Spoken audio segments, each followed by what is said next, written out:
ప్రియమైన పిల్లలారా, చిన్న ప్రార్థన చేసుకొని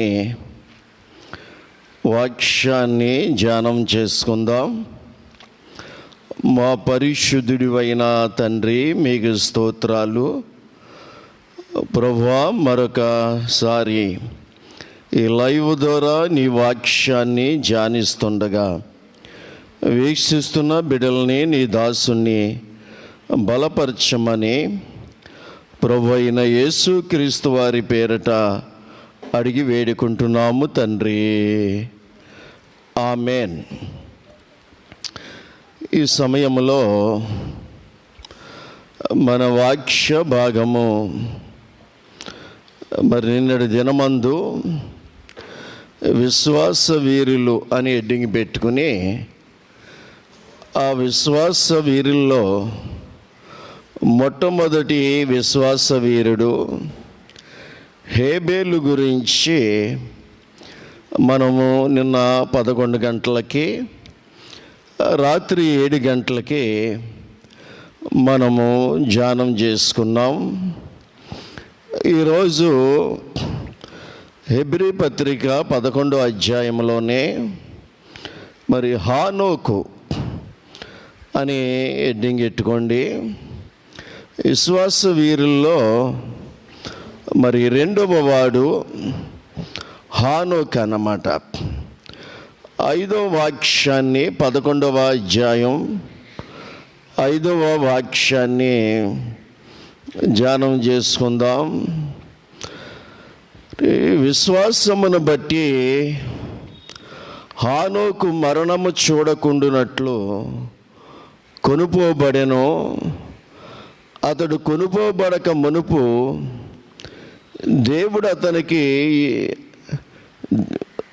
దేవునికి ఇష్టుడై ఉండినని సాక్ష్యము పొందెను. కాగా దేవుడు అతనిని కొనిపోయెను గనుక అతడు కనబడలేదు అనే వాక్యం చెలవిస్తుంది. హానోకు అంటే అర్థం మనకి ప్రతిష్ఠితుడు అని అర్థం ఇస్తుంది. హానోకు అంటే ప్రతిష్ఠితుడు అని అర్థాన్ని ఇస్తుంది. ఇక్కడ మనం చూసినట్లయితే ఆదికాండము 4వ అధ్యాయంలో 17వ వాక్యములో ఇక్కడ ఒక హానోకు కనిపిస్తాడు. ఈ హానోకు ఎవరంటే కయ్యోను కుమారుడు. కయ్యోనికి పుట్టినటువంటి కుమారుడు హానోకు. ఇప్పుడు మనం చదువుకున్న హానోకు వేరు. ఇతడు సేతు సంతానంలో నుంచి వచ్చినటువంటి వాడు. అక్కడ 4:17లో ఉన్నటువంటి హానోకేమో కయ్యోను కుమారుడైన హానోకు. ఇక్కడ మనం చదువుకున్న హానోకేమో సేతు సంతానంలో నుంచి వచ్చినటువంటి వాడు. ఆదికాండము 5వ అధ్యాయంలో ఈ హానోకును గురించి బహు తక్కువగా వ్రాయబడ్డది. వాక్యం బహు తక్కువగా రాయబడ్డది. 21వ వచనం ఆదికాండము 5:21లో హానోకు తండ్రి ఎవరు అని చూసినట్లయితే 20వ వచనంలో ఏరేదు అని ఉంది. ఏరేదు అంటే ప్రవహించువాడు అని అర్థం. ఆ ఏరేదు కుమారుడు హానోకు. హానోకు అంటే ప్రతిష్ఠితుడు అని అర్థం. తండ్రి ఏమో ప్రవహించేవాడు, కుమారుడేమో ప్రతిష్ఠిత కలిగిన వాడు. నిజంగా ఆ కుటుంబము చాలా ఆశీర్వాదకరమైనటువంటి కుటుంబముగా, దేవునికి మహిమ కలిగినటువంటి కుటుంబముగా ఉంటుంది. తండ్రి ప్రవహించువాడు అని అర్థం. మనము ఈరోజు దేవుని బిడ్డలమైనటువంటి మనము కూడా ఏదో ఒక నూతిలో ఉన్నటువంటి నీళ్ళ వలె ఉండకూడదు, లేక ఏదో ఒక చెరువులో ఉన్న నీళ్ళ వలె ఉండకుండగా ఎలా ఉండాలంటే ప్రవహించే జల ప్రవాహములేగా మనం ఉండాలి. ప్రవహించే జల ప్రవాహములో ఏమండి జలచరములు బాగా దానికి ఎదురు వస్తాయంట. ఒక నూతిలో కానీ ఒక చెరువులో కానీ ఆ జలచరములు చేపలు అవి అక్కడే అలాగే ఉంటాయి. కానీ ప్రవహించే జల ప్రవాహం దగ్గర అవి ఎదురొస్తాయంట. దేవుని సేవ ఏ సేవకుడైనప్పటికీ కూడా ఈ రోజుల్లో వాక్యము ప్రవహించే జల ప్రవాహం లేకుంటే ఆత్మలు వాటంతట అవే ఎదురొస్తాయన్నమాట. దేవుని వాక్యం మాత్రమే కాకుండా దేవుని కృపావరములతోటి పరిశుద్ధాత్మ అభిషేకముతోటి ప్రవహించే విధముగా ఉంటే దేవుని ఆత్మ దేవుని వాక్యమును అక్కడికి ప్రజలు ఎదురొస్తారు.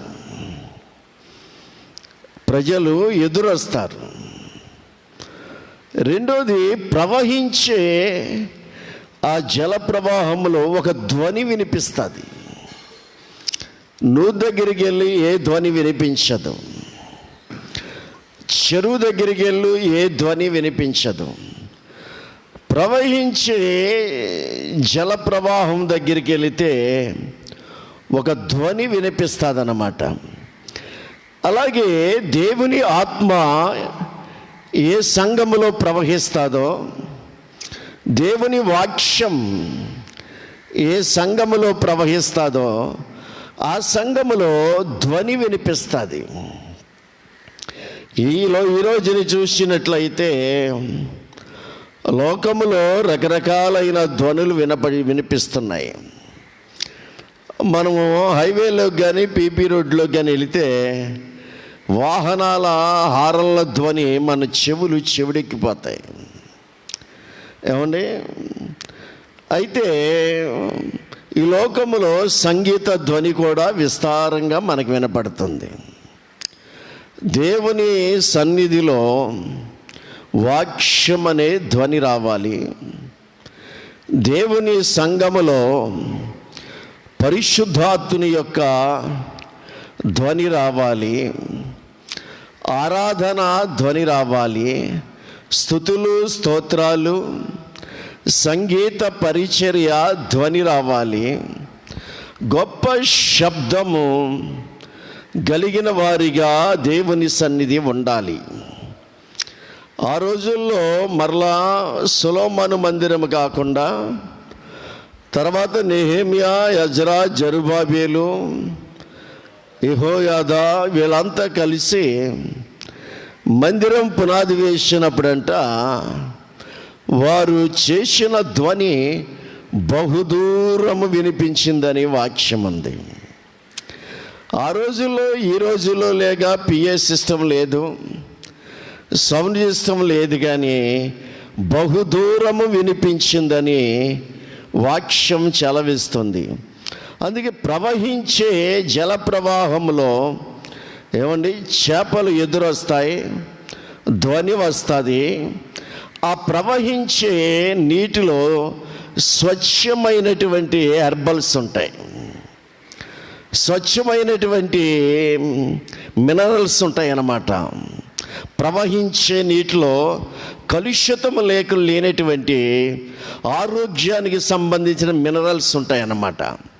అందుకు చూసినట్లయితే అటువంటి సహవాసంలో ప్రవహించే ఆత్మ ఏ సంఘములో ప్రవహిస్తుందో, వాక్యం ఏ సంఘములో ప్రవహిస్తుందో అక్కడ ఆత్మలు వాటంతటవే రక్షించబడతాయి. రెండోది, గొప్ప శబ్దం వస్తూ ఉంటుంది. నిజంగా ప్రజల మధ్యలో ఉన్నప్పుడు ఈ జీవం కలిగిన సంఘం గురించి మాకు నిద్రలు ఉండట్లేదండి పరిశుద్ధాత్మ కూటం పెట్టినప్పుడు. ఎందుకంటే ఆ శబ్దాలు, అందుకు ఆరోగ్యకరమైనటువంటి మినరల్స్, అంటే ఆరోగ్యకరమైనటువంటి బోధ. రెండోది, దైవీకమైనటువంటి స్వస్థత. ప్రవహించే నీటిలో దైవీకమైన స్వస్థత, ఆరోగ్యకరమైనటువంటి బోధ కూడా ఉంటుందన్నమాట. చూడండి, ప్రవహించినటువంటి కొన్ని సంఘాల్లో ఏముంటుందంటే దెబ్బలాటలు ఉంటాయి, ఏమంటే కొట్లాటలు ఉంటాయి, ఏమంటే డబ్బుని గురించి ఆలోచన ఉంటుంది, పోలీస్ స్టేషన్లు, కోర్టులు. అక్కడ ప్రవహించిన ఒక నూతులో నీళ్ళు లేగానే ఉంటాయి కాబట్టి ఆ నూతులోనే కప్పలు బెకబెకమంటూ ఉంటాయి. ఆ కప్పల అరుపుని పాములు వచ్చి ఆ నూతులో చేరుతూ ఉంటాయి. ప్రవహించే జల ప్రవాహానికి, నూతులో ఉన్నటువంటి నీళ్ళకి పాములు చేరేటువంటి పరిస్థితి. ఆ నూతులో నీళ్లు నిలవుండిపోయి ఏమండి విషవాయువులు కమ్మి అవి తాగితే అనారోగ్యాలు రావడం, చనిపోవడం, జబ్బులు రావడం అనేది జరుగుతూ ఉంటుంది. అందుకే చూసినట్లయితే ఈ రోజుల్లో చెరువులు కూడా చెడిపోయినాయి. నిజంగా చూసినట్లయితే అందుకు చూసి తండ్రి ఏమో ప్రవహించేవాడు, కుమారుడేమో ప్రతిష్ఠిత కలిగిన వాడు హానోకు తండ్రి ఏరోదు, ప్రవహించువాడు అని అర్థం. మరి ఆ తండ్రి కడుపున పుట్టిన కుమారుడు ప్రతిష్ఠిత కలిగిన వాడు అన్నమాట. నిజంగా చూసినట్లయితే ప్రతిష్ఠిత అనేటువంటి మాటను మనం చూసినట్లయితే ఎటువంటి పరిస్థితుల్లో కూడా తన ప్రతిష్ఠితను భంగము కలగకుండా చూసుకునేవాడే ప్రతిష్ఠిత అన్నమాట. నిజంగా నేను అనేక సార్లు చెప్తా ఉంటాను. ఎందుకంటే లైవ్లో ఇవాళ చూసిన వారు రేపు చూడకపోవచ్చు, రేపు చూసిన వారు ఎల్లుండి చూడకపోవచ్చు. కానీ కొంతమంది బిడ్డలు, నా ఆత్మీయ బిడ్డలు అయితే కొందరు చూసేవారు ఉన్నారు, వారికి తెలుసు ప్రతిష్ఠిత అనే దానికి ఎలాగ ఉంటుందంటే ఎటువంటి పరిస్థితుల్లో కూడా భంగము కలగకుండా సహించుకునేవాడు ప్రతిష్ఠిత కలిగి ఉంటాడనమాట. అందుకు చూడండి, ఒక రాజకీయ నాయకుల విగ్రహము, ఒక మంచి 4 కూడళ్ళు అంటే 4 రోడ్లు కలిగిన సెంటర్లో ఒక రాజకీయ నాయకుడి లేకపోతే మరొక చరిత్రకారుడైన విగ్రహాన్ని నిలబెట్టారండి, ప్రతిష్ఠించారు. అక్కడ ప్రతిష్ఠించారు. ప్రజలు ఆ 4 రోడ్లమ్మట వచ్చే ప్రజలు ఆ విగ్రహాన్ని చూస్తూ ఉండాలని 4 రోడ్లు కలిగినటువంటి సెంటర్లో ఆ విగ్రహాన్ని వాళ్ళు ప్రతిష్ఠించారు. అందరూ చూస్తూ ఉంటారు. అయితే ఇక్కడ ప్రతిష్ఠించినటువంటి ఆ విగ్రహము రాత్రి అక్కడే ఉంటుంది, పగలు అక్కడే ఉంటుంది. రాత్రికాల సమయంలో అలాగే ఉంటుంది, పగల సమయంలో కూడా అలాగే ఉంటారు. ఎందుకంటే దాన్ని ప్రతిష్ఠించారు. రెండోది, భయంకరమైనటువంటి వేసవి కాలం వచ్చినా, రోహిణి కార్తె వచ్చినా, నాకు వడగాల్పు కొడుతుంది, నేను తట్టుకోలేకపోతున్నాను, నాకు ఎవరైనా గొడుగేయండి, నన్ను పక్కగా తీసుకెళ్ళండి అని అనకుండా అలాగే ఉంటుంది. మూడోది, వర్షాకాలం వచ్చి జోరున ముసురు బట్టి వర్షాలు పడుతున్నా, అయ్యో నేను తడిసిపోతున్నాను అని చెప్పేసి అలాగే ఉంటుంది. నాలుగోది, శీతాకాలం వస్తుంది, భయంకరమైన మంచు చలి పుట్టిన అలాగే ఉంటుంది. ప్రతిష్ఠించబడినటువంటి ఆ యొక్క రాజకీయ నాయకుని ప్రతిమ అన్నమాట. ఐదోది, పక్షులు వచ్చి నెత్తి మీద వాలి రెట్టేసిన అయ్యో అనదు, అమ్మో అనదు, చిచి నా నెత్తి మీద రెట్టేసింది అనేటి మాట అన్నదు. ఆరోది చూసినట్లయితే ఎవరైనా వచ్చి గిట్టని వారు అపోజిషన్ పార్టీ వాళ్ళు వాళ్ళు చెప్పులు దండలు తీసుకొచ్చి మెల్ల వేస్తే, అయ్యో వీళ్ళు చెప్పులు దండలు వేశారు, నేను ఇక్కడ నిలబడను అని చెప్పేసి అన్నదు. ఇక ఏడోది చూసినట్లయితే గెట్టిన వారు ఏమన్నా గుణపం తీసుకొచ్చి దాని తలకాయ నరికేసి, చేతులు నరికేసిన నన్ను నరికేస్తున్నారు రెండో అనే మాట కూడా ఉంది. 7 విషయాలు. ఎందుకంటే అది ప్రతిష్ఠించారు కాబట్టి, దానిలో జీవం లేదు కాబట్టి అలాగే ఉంది. అయితే జీవమున్న మనము, ప్రతిష్ఠించినటువంటి మనము కూడా అదే స్థితిలో ఏ కాలంలో అయినా, ఏ సమయంలో అయినా, ఎటువంటి పరిస్థితుల్లో అయినా మనము కూడా ప్రతిష్ఠిత జీవితం కలిగి ఉంటే మనము కూడా అలాగే ఉండాలి. అది ప్రతిష్ఠిత అంటే. అందుకే తండ్రి ఏమో ప్రవహించేవాడు, కుమారుడేమో ప్రతిష్ఠిత కలిగినటువంటి వాడు. చూద్దాం, ఆ హానోకును గురించి బహు తక్కువగా రాయబడ్డది కాబట్టి 21వ వచనం ఆదికాండము 5:21 ఏముంది? హానోకు 60 ఏండ్లు బ్రతికి మెతుషలాను కనెను. హానోకంట 60 సంవత్సరాలు బ్రతికి ఒక కుమారుని కన్నాడు. నిజంగా ఈ మెతుషల ఈ క్రైస్తవ చరిత్రలో బైబిల్ని బోధించేవారు పెద్ద వయసు, ప్రపంచంలోకెల్లా ఎక్కువ వయసు కలిగిన వాడు ఎవడు అని జనరల్ నాలెడ్జి ప్రశ్న వేసిన, లేక గిన్నీస్ బుక్లో ప్రపంచంలో ఆదాం పుట్టింది మొదలుకొని నేటి వరకు పుడతా చనిపోతూ ఉన్నారు, పుట్టడం జరుగుతుంది, చనిపోవడం జరుగుతుంది. అయితే వీరందరూ ఎక్కువ సంవత్సరాలు బ్రతికిన వారు ఎవరు అని మనం చూస్తే మెతూషెల 969 ఏండ్లు, 969 ఏండ్లు బ్రతికాడు ఈ యొక్క హానోకు కుమారుడు. రైట్. హానోకు మెతూషెలను కనిన తర్వాత 300 ఏండ్లు దేవునితో నడుచుచు. హానోకును గురించి మంచి మాట. 300 ఏండ్లంట దేవునితో నడిచేటంటండి. అంటే దేవునితోటి సహవాసం చేస్తున్నాడు అన్నమాట. నిజంగా మామూలు విషయం కాదు. ఇటు కుమార్తెలను కుమారులను కంటూ, ఇటు కుమారుల్ని కంటూ, అటు భార్య, అటు సంసార ధర్మాన్ని నెరవేర్చుకుంటూ దేవునితో సహవాసం, దేవునితో నడుస్తున్నటువంటి వాడు అనమాట. ఎంత గొప్ప సంగతి! మనము ఎన్ని సంవత్సరాలు దేవునితో సహవాసం చేశాడు అంటే, నడిచాడు అంటే దేవునితో 300 సంవత్సరాలంట. ఈ రోజుని మనం ఒక ఆదివారం ఆరాధనకు వస్తే, వచ్చి ఆదివారం ఏదో 10 వారాలు మందిరానికి వెళ్ళిపోయినట్టుగా వచ్చి వారం వేరే పనులు మనకి వెళ్ళిపోతాం. కంటిన్యూగా మనం దేవుని సన్నిధికి రాలేము. ఏది నీ సహవాసం? నెలలో ఒక్క ఆదివారం దేవుని సన్నిధికి వస్తాం, రెండో ఆదివారం వచ్చి అసలు ఇవాళ ఆదివారం అనే సంగతి, రేపు ఆదివారం అనే సంగతి, ప్రభు మందిరానికి వెళ్ళాలి, ఆరాధించాలి, సంఘముతోటి దేవుడు నాతో మాట్లాడాలి అనే ఆలోచనే ఉండదు నీకు. ఆ రోజు కూడా వారం రోజులు లేకనే అంటే నువ్వు కంప్లీట్గా డెడ్, కంప్లీట్గా ఆరిపోయిన దీపం అని మనం చెప్పవచ్చు. ఇటువంటి వాళ్ళు ఏమండి, ఆదివారమే వ్యాపారాలకు వెళ్ళిపోయేవాళ్ళు, ఆదివారమే ఇటువంటి కార్యక్రమాలు చేసుకునే వాళ్ళు ఎంతమంది ఉన్నారు. కానీ హానోకు అయితే తన కుటుంబాన్ని పోషించుకుంటూ, కుటుంబ ధర్మాన్ని నెరవేర్చుకుంటూ దేవునితో నడుస్తున్నాడంట. నిజంగా గొప్ప సంగతి అన్నమాట. దేవునితో నడవడం అనేది చాలా గొప్ప సంగతి. అందుకని దావీదు అంటాడు, నీతి మార్గముల న్యాయ మార్గమున ఆయన నన్ను నడిపించుచున్నాడు అంటాడు. దేవునితో నడవడం అంటే ఏంటి?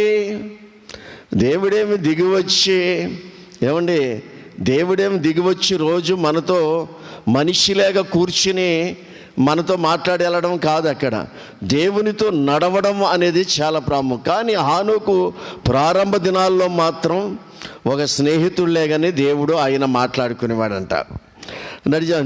నేను నీతి మార్గమున న్యాయ మార్గమున ఆయన నన్ను నడిపించుచున్నాడు అని చెప్పేసి అంటాడు. అంటే ఈ లోకములో మనము నీతిగా మనం నడుచుకోవాలి. నీతిగా నడుచుకునేవారు నీతి మార్గమున న్యాయ మార్గమున ఆయన నన్ను నడిపిస్తున్నాడు, నేను నడుచుకుంటున్నాను కాబట్టి వారిని నిధులను నిలుపుతాను అని చెప్పేసేవాను. వారిని ఆస్తికర్తలుగా చేస్తాను. ఎవరైతే నా మార్గములో, నీతి మార్గములో, న్యాయ మార్గంలో నడుచుకుంటారో వారిని ఆస్తికర్తలుగా చేస్తాను, వారి నిధులను నేను నిలుపుతాను అని చెప్పేసి దేవుడు మాట్లాడు. నేను యథార్థమైన మార్గములందు నడుచుకొనుచున్నాను అంటాడు మరొక చోట. యథార్థమైనటువంటి మార్గము యేసు ప్రభు మార్గం, యథార్థమైన మార్గము ఈ క్రైస్తవ మార్గం. యథార్థవంతులకు చీకటిలో వెలుగు పుట్టును అని చెప్పేసి అంటాడు. అందుకే యథార్థవంతులు తల మీదకి దీవెన మరి ఆయన పంపిస్తాడు. ఈ విధముగా నడుచుకునేటువంటి మార్గాలు ఎన్నో ఈ లోకములో ఉన్నవి. ఈరోజు మనం వాటిలో నడుచుకుంటే దేవునితో నడిచినట్లే. అందుకే చూసినట్లయితే దేవునితో నడుచు కుమార్తెలను కుమారులను కనేను అని చెప్పేసి అన్నాడు. ఇంకేమై హానోకు దినములన్నయు 360 ఏండ్లు. హానోకు దేవునితో నడిచిన తర్వాత దేవుడు అతనిని తీసుకుపోయాను గనుక అతడు లేకపోయాను. ఇక్కడ ఒక ఆశ్చర్యమైన సంగతి ఏంటంటే, ఒకరోజు దేవుడు హానోకు దేవునితో నడిచిన తరువాత అన్నాడు. నడిచిన తరువాత దేవుడు అతనిని తీసుకుని పోయాను. ఏమండి, అతడు లేకపోయాను. దేవునికి తెలుసు, నేను హానోకుని తీసుకుని వెళ్ళిపోతాను. నా ప్రియమైన హానోకు, నాకు ఇష్టడైనటువంటి హానోకు, నా స్నేహితుడైనటువంటి హానోకుని నేను తీసుకెళ్ళిపోతానని చెప్పి ఆయన నిర్ణయించుకున్నాడు. ఎందుకు కారణం ఏంటంటే, కింద 6వ అధ్యాయం వచ్చేటప్పటికి ప్రపంచ పరిస్థితి అంతా దారుణంగా మార్చబడ్డది. ఏమండి, విచ్చలవిడి జీవితాలు, దుర్మార్గము, అక్రమము, పాపము. ఏమండి, ఈ 6వ అధ్యాయంలో భూలోకము దేవుని సన్నిధిని చెడిపోయిన పరిస్థితి ఏర్పడ్డది. అటువంటి రోజులు, అటువంటి పరిస్థితులు నా బిడ్డ చూడకూడదు అని దేవుని ఉద్దేశం. 7వ అధ్యాయంలోకి వచ్చేటప్పటికి ఏకంగా వాళ్ళందరినీ నాశనం చేయడానికి జల ప్రవాహమే భూమి మీదకి వచ్చింది. అటువంటి రోజులు నా బిడ్డ చూడకూడదు. అటువంటి జలప్రళయములో నా బిడ్డ మునిగి చనిపోకూడదు అని దేవుని నిర్ణయం.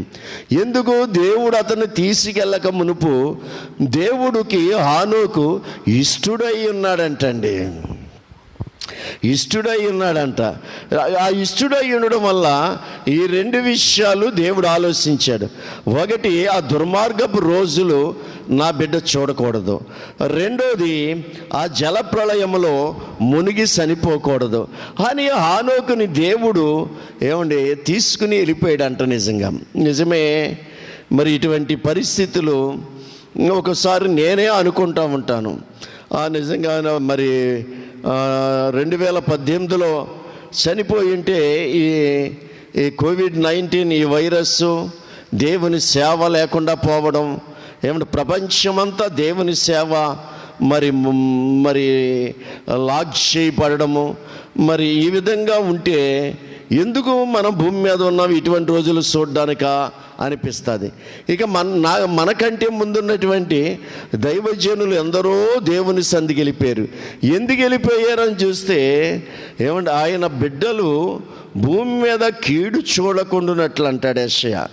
భూమి మీద కీడు దినాలు రాబోతున్నాయి, భయంకర దినాలు వారు చూడకుండానట్లు దేవుడు వారిని విశ్రాంతిలోకి తీసుకుపోతున్నాడంట. ఆ భక్తులు ఎందుకు తీసుకుపోయాడంటే ఇటువంటి రోజులు చూడడానికి ఏమండి వారు చూడడానికి దేవుడు ఇష్టపడలేదు.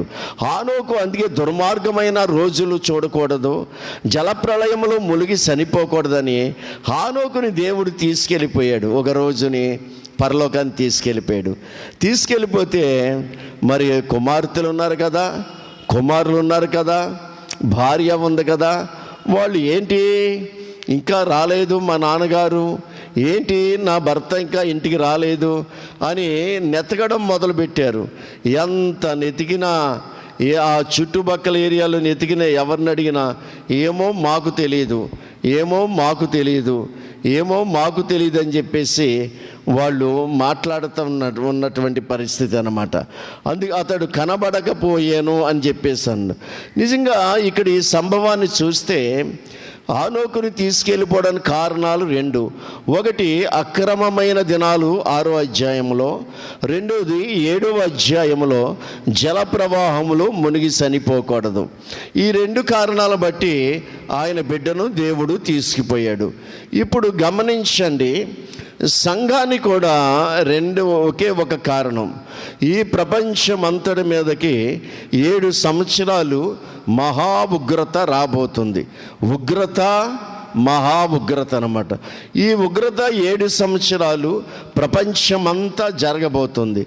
ఆయన ప్రేమించిన సంఘం, ఆయన రక్తంతో కొనుక్కున్న సంఘం, ఆయన ప్రాణము విలువైన ప్రాణాన్ని పెట్టి కొనుక్కున్న సంఘం ఆ ఉగ్రతలో లోకములో ఉన్నటువంటి భక్తిహీనులతో పాటు ఉగ్రత పాలు అవ్వకుండా ఆయన సంఘాన్ని మధ్యాకాశాన్ని తీసుకెళ్ళడానికి ప్రభు మధ్యాకాశానికి వస్తున్నాడు.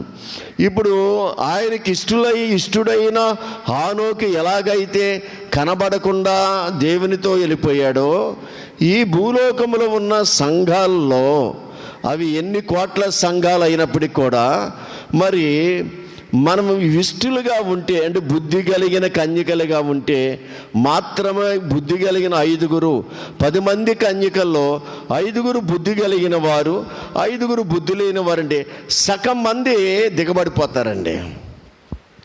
ఈ రోజుని క్రైస్తవ సంఘాల్లో సగం మంది దిగబడిపోతారు. అందులో ప్రభు చెప్పిన మాట, 10 మంది కన్యకలే, 10 మంది దివిటీలు ఉన్నాయి, 10 మంది సిద్ధులు ఉన్నాయి, నూనె 5 ఉంది కాబట్టి సిద్ధపాటు, సగం మంది దిగబడిపోతారు. ఈ రోజున భక్తి చేసే వాళ్ళు ఎక్కువయ్యారు, కానీ ప్రభు రాకడ గురించి ఎదురు చూసే వాళ్ళు లేరు కదా. ఏమంటే ప్రభు రాకడ గురించి ఎదురు చూస్తే ఆయనతో సహవాసం చేస్తారు.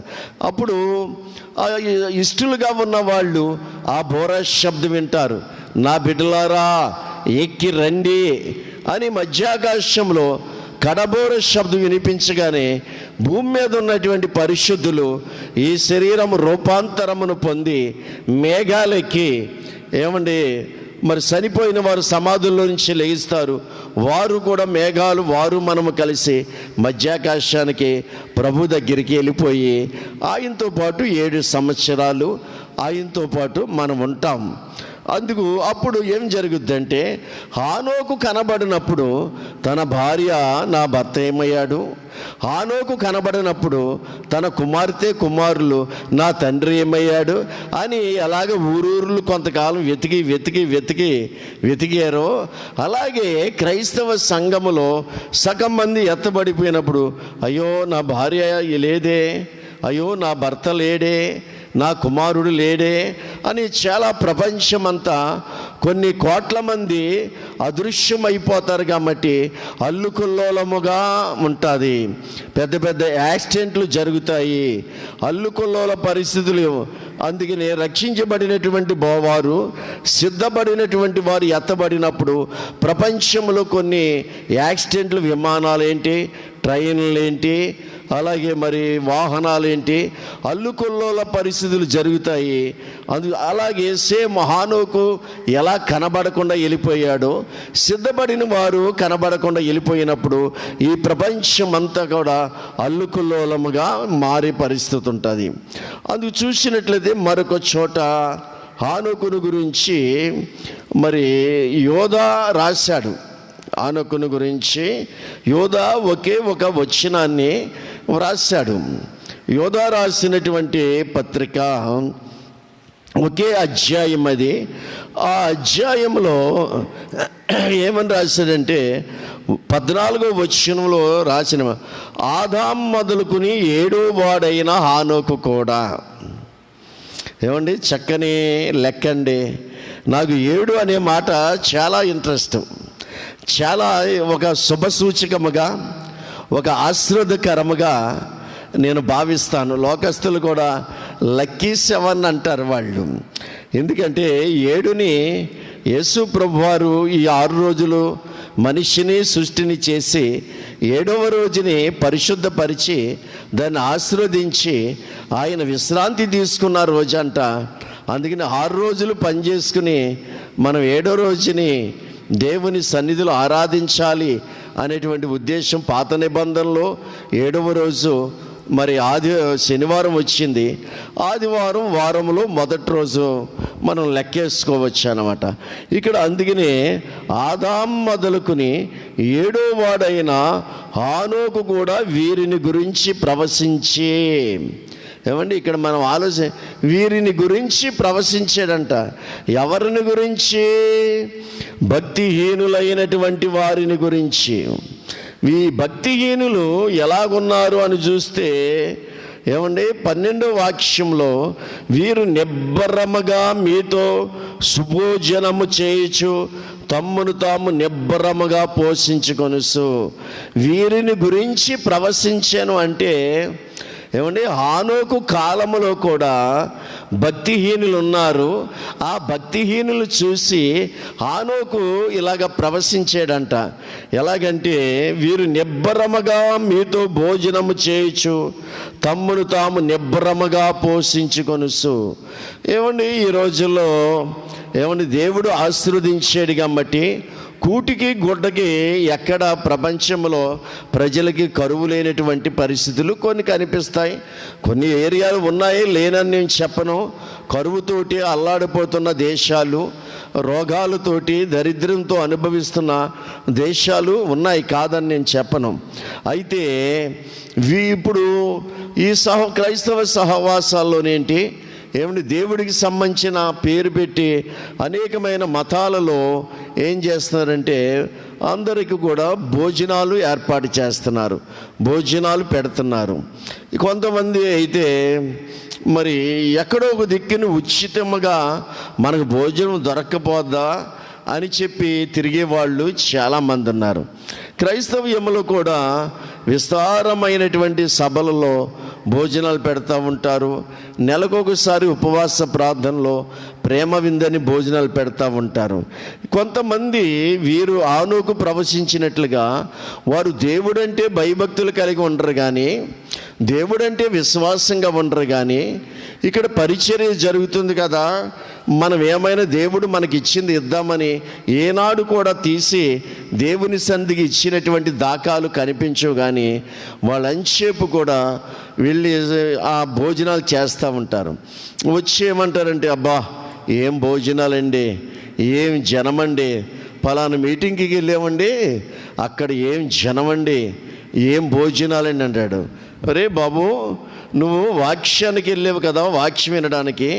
మొదటి రోజు ఏం వాక్యం చెప్పారు, రెండో రోజు ఏం వాక్యం చెప్పారు, మూడో రోజు ఏం వాక్యం చెప్పారంటే ఆడంటాడు మొదటి రోజు గుడ్లు వేసారు, రెండో రోజు ఏమో చేపల కూర వేసారు, మూడో రోజు ఏమో మటన్ వేసారు అంటాడు. ఏమండి అది గుర్తుంది, కానీ ఏమంటే ఆడు తినడానికి వెళ్ళాడు, తినడానికి గుర్తుంది, కానీ వాక్యం వినడానికి వెళ్ళినాడు కాదు. వీడు వాక్యం చెప్పాడు ఏం చేస్తాడంటే ఆ రోడ్లో ఉండే తిరుగుతూ ఉంటాడు. వాక్యం జరిగినంతసేపు ఆ రోడ్లో ఉండే తిరుగుతూ ఉంటాడు, ఏదో పన్నుట్టుగా లేచి వెళ్ళిపోతూ ఉంటాడు. వాక్యం అయిపోయిందో గుంపులో గోవింద ఇలాగానే వచ్చి వీళ్ళతో కలిసి భోజనం చేస్తాడు. ఈ రోజుల్లో చాలామంది భోజనాలు ఉంటే ప్రార్థనకి వెళ్ళే వాళ్ళు ఉన్నారండి. భోజనాలు ఏదైనా భోజనాలు ఉంటే ప్రార్థనకి వెళ్ళే వాళ్ళు ఉన్నారు. చూడండి, సేవకులు కూడా మేము ఏదైనా సహాయం చేస్తున్నాం రెండేళ్ళ దేవుడికి గుట్టల కింద ఎలక్షన్లో వచ్చినట్టుగా సేవకులు వచ్చేస్తూ ఉంటారు. నిజంగా ఎవరైనా ఏదైనా ఇస్తున్నాము రండే అని వాళ్ళు చెప్పినప్పుడు వెళ్ళినోడు సేవకుడు కాదు. నిజంగా నేను చూసినట్లయితే నీవు సేవకుడు అని నిజంగా సేవకులకి ఇస్తే దేవుడికి ఇచ్చినట్లే అని ఇచ్చేవాడు గ్రహింపగలుగుంటే వాడు నీ ఇంటికి పంపిస్తే అది గౌరవం. అంతేగాని మారు మనసు లేనటువంటి ఆ రాజకీయ నాయకుడు సేవకులకి 500 ఇస్తున్నాడంట, సేవకులకి జత బట్టలు ఎడుతున్నాడంట, సేవకులకి ఎత్తున్నాడంటే వీళ్ళు ఏమండి మాకు మాకు మాకు అంట పరిగెత్తుకు వెళ్ళిపోయేవాళ్ళు ఎంతమంది లేరండి. మేము సేవకులమని వాళ్ళు ఎంతమంది లేరు? ఏమండి, ఈ రోజుని సేవ చేసేవాడు సేవ ఎవడు చేయడు, కానీ సేవకులకి ఏదైనా జీతం ఇస్తున్నారంటే ఏమంటే ప్రతివాడు బైబిల్ పట్టుకుని నా పేరు రాయి. ఏమండి, నీ జీవితంలో ఒక ఆత్మను రక్షించావా? ఎప్పుడైనా ఉపవాసం ఉన్నావా? ఎప్పుడైనా కన్నీరు కార్చావా? ఎప్పుడైనా వెళ్ళి ఉపవాసముడు ఒక ఆత్మని సువార్త చెప్పి ప్రభువులోకి నడిపించావా? నీ బ్రతుకులో ఎప్పుడు ఆ దాఖలు ఉండవు. కానీ సేవకులతో సరిచూసుకుని, నువ్వు సేవకుడు కాకపోయినప్పుడు కూడా సేవకుల దగ్గర కూర్చుంటావు, సేవకుల దగ్గర భోంచేస్తావు, సేవకులకు ఎదురు చెప్తావు, సేవకులకు వంక తీసుకొస్తావు. ఒకసారి సేవకుల మీటింగ్కి వెళ్ళాను నేను. సేవకుల మీటింగ్ జరుగుతుంటే నాకు నిజంగా ఆపరేషన్ అయిన కానించి మరి నీళ్లు కాస్తంత వేడి నీళ్ళు కాసుకుని, ఏవో మినరల్ వాటర్ కాదు కానీ మామూలు నీళ్ళే కాసుకుని వేడి చేసి ఆ క్రిములు చనిపోయిన తర్వాత ఒక సీసాలో పోసుకుని ఆ సీసాని పట్టుకెళ్తాను నేను. పట్టుకెళ్ళి తాగుతూ ఉంటాను. అది చూసాడండి ఒక ఆయన సేవకుడు కాదు. ప్రార్థన చేసే సమయం వచ్చింది, అందరూ ప్రార్థన చేస్తున్నారు. అతను అంటాడు, ప్రభువా నాయనా మురికి నీళ్ళైనా తాగొచ్చు నాయన. ఆ రోజు ప్రభువా నువ్వు ఇశ్రాయేలీలకి మారా లాంటి నీళ్ళని మధురంగా మార్చే ప్రభువా, ఈరోజు సేవకులు నీళ్లు బాటిల్ తెచ్చుకుని తాగుతున్నారు ప్రభువా అని ప్రార్థన చేశాడు. నా గురించే చేశాడు. ఎందుకంటే సీసాలో నీళ్ళు ఎట్టుకోలేను కదా, చేశాడంటే నీళ్లు సేవకులు కాసిన నీళ్లు తీసుకుని వెళితే కూడా అది పాపం కింద విమర్శించే జ్ఞానము లేనటువంటి, ఏమండి నిజంగా అనుభవ జ్ఞానము లేనటువంటి వారంట. అప్పుడు నేను నవ్వుకున్నాను అన్నమాట. అవును, అతను చేసింది నిజమే. మారా అంటే చేదుగా ఉన్నాయి, తాగడానికి పనికిరాని నీళ్ళని వాళ్ళు మోషే మొరబెడితే దేవుడు ఒక చెట్టుని చూపించి ఆ చెట్టుని ఆ నీళ్ళు అయితే నీళ్ళు ఫిల్టర్ వాటర్ అయినాయి, అది తాగారు. మరి దేవుడే చెప్పాడు కదా ఫిల్టర్ వాటర్ తాగండ్రని. బండలో నుంచి కొడితే ఏమంటే సముద్రం అంత సమృద్ధిగా బ్రహ్మాండమైన మినరల్ వాటర్ వచ్చిందంట. బండలో నుంచి దేవుడిచ్చిన వాటర్ సూపర్. ఏమండి, మారా నీళ్ళను మధురంగా మార్చాడు. మధురమైన నీళ్లు, మంచి నీళ్ళు, ఆరోగ్యకరమైన నీళ్లు దేవుడు తాగమంటాడు, కానీ మురికి నీళ్ళు తాగమంటాడా? లేకపోతే అప్పటికప్పుడు నీకు అక్కడ కాసి ఇవ్వండి, ఏదో పెద్ద నేను సేవకుడిని, మీరు వేడి నీళ్ళు కాసి ఇవ్వండి అని వాళ్ళని ఇబ్బంది పెడతాం మంచిదా? మనం పట్టుకెళ్తాం మంచిదా?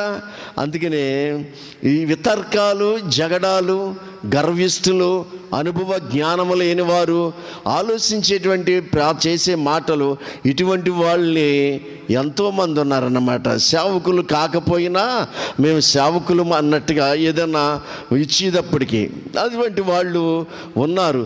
ప్రేమ విందులో దొంగ మెట్టలుగా ఉన్నారంట. ప్రేమ విందులో దొంగ మెట్టలు. ప్రేమ విందు అంటే గమనించండి, దొంగ మెట్ట. ప్రేమ విందు అంటే ప్రభు సన్నిధిలో ప్రేమతోటి మనం చేసుకునేటువంటి విందు అన్నమాట. అందులో దొంగ మెట్ట అంటే పైకి బాగానే ఉంటారు. పైకి ఎలా ఉంటారంటే సేమ్ వాళ్ళు దేవుని బిడ్డలాగా ఉంటారు. వారి చేతిలో బైబిల్ ఉంటుంది, వాళ్ళు తెల్ల బట్టలు వేసుకుంటారు, బాగా మనకలాగానే ఉంటారు. అది దొంగ మెట్ట పైకి గట్టిగా ఉన్నట్టుగా ఉంటుంది, కానీ కాలు పెట్టేటప్పటికి దాంట్లో ఎప్పుడైతే కాలు పెట్టామో మనం దిగిపోయి ఊబిలోకి వెళ్ళిపోతాం. దొంగ మెట్టలుగా ఉన్నారు అని చెప్పేసి వాక్యం చలవిస్తుంది. ప్రియులారా, ఇటువంటి వాళ్ళు హానోకు ప్రవశించి కొట్టుకుని ఏమన్నాడంటే, గాలి చేత అటు ఇటు కొట్టుకుని పోవారు, నిర్జల మేఘములు, కాయల రాలి ఫలములు లేనివారు, 2 మార్లు చచ్చి వేలుతో పేగించబడినవారు, వీరందరిని గురించి ప్రవశించాడు. ఏమని? అందరికీ తీర్పు తీర్చుటకు వారిలో భక్తిహీనులందరూ భక్తిహీనంగా చేసిన వారి భక్తిహీన క్రియలను గూర్చి, భక్తిహీనులైన పాపులకు తనకు విరోధంగా చెప్పిన కఠినమైన మాటలను గురించి వారిని ఒప్పించుటకు. ఈరోజుని భక్తిహీనులు, పాపులు క్రైస్తవ్యము గురించి, బైబిల్ గురించి, వాక్యమును గురించి, సంఘాల గురించి, సేవను గురించి, యేసు ప్రభును గురించి కఠినమైన మాటలు మాట్లాడుతున్నారు. నోటికి అడ్డం వచ్చినట్టుగా మాట్లాడుతున్నారు. ఆనాడు కూడా అదే జరిగింది. భక్తిహీనముగా చేసి భక్తిహీనులందరూ భక్తిహీనముగా చేసిన వారి భక్తిహీన క్రియలు, రెండోది ఏంటంటే క్రియలను గూర్చి భక్తిహీనులైన పాపులు తనకు విరోధంగా చెప్పిన కఠినమైన మాటలు. భక్తిహీనులు చేసి మీ క్రియలను దేవుడు విడిచిపెట్టడం. ఒకవేళ మా మతం వేరు, మీ మతం వేరు, మీ దేవుడు వేరు, మా దేవుడు వేరు అనుకుంటున్నావు. కాదు. నిన్ను పుట్టించిన దేవుడు, నన్ను పుట్టించిన దేవుడు ఒకడే. ప్రపంచంలో మనుషులందరూ పుట్టించిన దేవుడు. నువ్వు చేసే భక్తిహీన, ఇప్పుడు అందుకనే నా ఇష్టం. నీ మతంలో ధర్మశాస్త్రం లేదు, నీ మతంలో నీతి లేదు, నీ మతంలో యథార్థత లేదు, నువ్వు వెళ్ళే మార్గంలో ఇది తప్పు అని చెప్పేవాడు లేడు. భక్తి నేర్పించేవాడు ఉన్నాడు కానీ ఇది పాపం అని చెప్పేవాడు లేడు. భక్తి నేర్పించేవాడున్నాడు. ఎలా భక్తి చేయాలో మహాభక్తి ఎన్నో రకరకాలైన విధానాలు నేర్పిస్తాడు కానీ ఇది పాపము, ఇది తప్పు, ఇది వెళ్ళకూడదని చెప్పేవాడు లేడు. కాబట్టి ఈరోజు నీకు తెలియదు. గుడ్డివాడు దారి చూపిస్తే ఇద్దరు గోతులో పడినట్టుగా ఉంది. ఈ రోజున సర్వమతాల పరిస్థితులు కూడా భక్తి చేస్తున్నారు కానీ భయము లేని, పాపం అంటే భయము, దేవుడంటే భయము లేనటువంటి జీవితాలు వాళ్ళనే భక్తిహీన క్రియలు అంటాడు. భక్తిహీన క్రియలు తప్పు అంటే నువ్వు కఠినముగా మాట్లాడుతున్నావు. కఠినంగా మాట్లాడిన ఒప్పించడానికి వస్తున్నాడంటే యేసయ్య వేల పరిశుద్ధులతోటి ఆయన ఒప్పించడానికి ఆయన. అందుకే హానోకును గురించి కొద్దిగానే రాయబడ్డది. ఇక్కడ హానోకు అక్కడ ప్రవచించాడు. ఇక 11వ అధ్యాయంలో హానోకును గురించి మనం చదువుకున్నటువంటి మాట ఏంటని చూస్తే, విశ్వాసమును బట్టి హానోకు మరణము చూడకుండానట్లు, మరణము రుచి చూడకుండా వెళ్ళిపోయాడు. హానోకు మరణము రుచి చూడకుండా వెళ్ళిపోయాడు. ఏమంటే ప్రపంచ చరిత్రలో ఇద్దరు, హానోకు, ఏలియా, వీరిద్దరే మరణం రుచి చూడకుండా వెళ్ళిపోయారు. వీరిద్దరిని దేవుడు తీసుకెళ్ళక మొదటి కారణం హానోకుని చెప్పాను. ఏమండి, భయంకర దినాలను జలప్రళయంలో మునిగి ఉండకూడదని హానోకుని తీసుకెళ్ళిపోయాడు. ఏలియాని ఎందుకు తీసుకెళ్ళాడంటే, ఏలియాను ఇశ్రాయేలీయులు ఐగుప్తులో 430 సంవత్సరాలు బానిసలుగా ఉన్నారు. ఆ తర్వాత వీళ్ళు అష్షూరు రాజు వచ్చి వీళ్ళని అష్షూరు చెరకు తీసుకెళ్ళిపోతాడు. బాబేలు చెరకి వెళ్ళవలసిన, బబులోని చెరకి వెళ్ళిపోవలసిన పరిస్థితి ఉంది. తర్వాత నెబుకద్నెజరు రాజులు వచ్చి వీళ్ళని చెదగొట్టేసే పరిస్థితులు ఉన్నాయి. ఇటువంటి భయంకర పరిస్థితుల్లో నా ప్రవక్త అయినటువంటి ఏలియా ఇక్కడ ఉండకూడదని ఏలియాను కూడా అగ్ని రథాల గుర్రాలతోటి ఆకాశానికి ఎగరేసుకుని తీసుకెళ్ళిపోయాడు. ఈ మానవ ప్రపంచ చరిత్రలో ఇద్దరు మరి శరీరంతో ఎత్తబడ్డారు, పరదేశకు వెళ్ళిపోయారు. ఈ రోజును చూసినట్లయితే హానోకు మరణము చూడకుండానట్లు కొనుపోబడెను. ఏమండి, ఒకవేళ ఇప్పుడు కానీ ప్రభు వచ్చాడనుకో, మరణము రుచి చూడకుండా మనం ఎంతమంది ఎత్తబడతాం? మరణము రుచి చూడకుండానే, మరణము రుచి చూడని నరుడు ఎవ్వడు, పాతాళము వశము నుంచి తప్పించుకోనగలిగిన వాడు ఎవడు అని చూస్తే ఎవడో లేడు. మనిషి అనగా ప్రతివాడు మరణం రుచి చూడాలి. పాతాళము వశము కాకుండా యేసు ప్రభుని నమ్ముకుంటే, యేసు ప్రభుని విశ్వసిస్తే నీ ఆత్మ పరదేశకి వెళ్తుంది. అందుకే హానోకును గురించి చూసి అతడు కొనుపోబడక ముందు దేవునికి ఇష్టడై ఉండేనని సాక్ష్యం పొందాను. దేవునికి ఇష్టడై ఉండాలి ఇప్పుడు మనం ఎత్తబడాలంటే హానోకులాగా. కాగా దేవుడు అతను కొనుపోయిన గనుక అతడు కనబడలేదు. ఒకవేళ దేవుడు ఇప్పుడు ఉండగా వస్తే నేను మందిరంలోంచి వెళ్ళిపోతావు, ఇంట్లో కిందకి వెళ్ళమన్నమాట. ఒకవేళ నువ్వు పొలంలో ఉంటే పొలంలోంచి ఎత్తబడతావు. ఒకవేళ నువ్వు మంచం మీద ఉంటే మంచం మీద ఎత్తబడతావు. ఒకవేళ నువ్వు తిరగలిసిరుతా ఉంటే అక్కడి నుంచి ఎత్తబడతా ఉంటావు. మిద్ది మీద ఉంటే అక్కడి నుంచి ఎత్తబడతావు. వాహనంలో ఉంటే అక్కడి నుంచి ఎత్తబడతావు. కనబడని కొన్ని కోట్ల మంది పరిశుద్ధులు కనబడకుండా ఎత్తబడేటువంటి రోజులు రాబోతున్నాయి. కాబట్టి విశ్వాసం లేకుండా దేవునికి ఇష్టడు అసాధ్యము. దేవుని యొద్దకు వచ్చేవాడు ఆయన ఉన్నాడని తాను వెదుగు వారికి ఫలము దయచేయవడని నమ్మవలని కాదా అన్నాడు. అందుకనే హానోకును 3 చోట్ల రాయించాడు. ఒకటి ఆదికాండము, రెండోది యోధ, మూడోది హెబ్రీ పత్రికలో. 3 విషయాలు. మొదటిది హెబ్రీ పత్రికలో రాయించాడు. యోధాలో ఉన్నటువంటి ఆ 14వ వచనం మాత్రం చాలా క్లారిటీ అన్నమాట. దాన్ని వర్ణించాలని చాలా టైం, భక్తిహీనుల గురించి అంత వర్ణించాలని చూశాను, కానీ నా టైం అయిపోయింది కాబట్టి నేను మరి దాటి అనలేదు. చాలా విషయాలు ఒక్క వచనం ఉన్నాయి.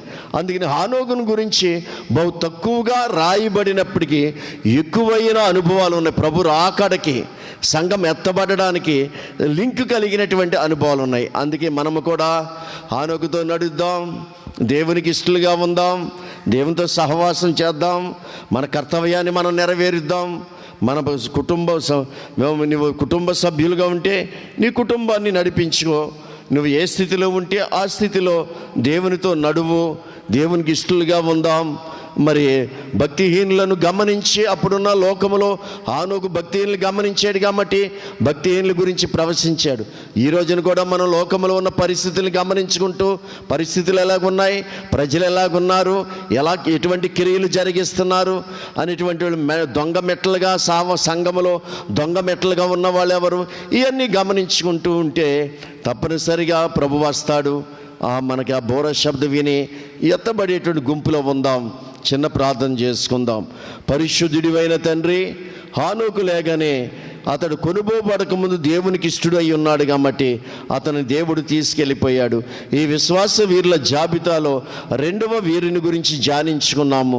మేము కూడా ఏ క్షణాన్ని, ఏ గడియైనా మీ యొక్క మధ్యాకాశంలో మీ కడబోర శబ్దాన్ని వినే ఆత్మీయ మెలకువను నాయన ఈ లైవ్ ద్వారా వీక్షించిన బిడ్డలందరికీ అనుగ్రహించమని ప్రభువైన యేసుక్రీస్తు వారి పేరట అడిగి వేడుకుంటున్నాము తండ్రి.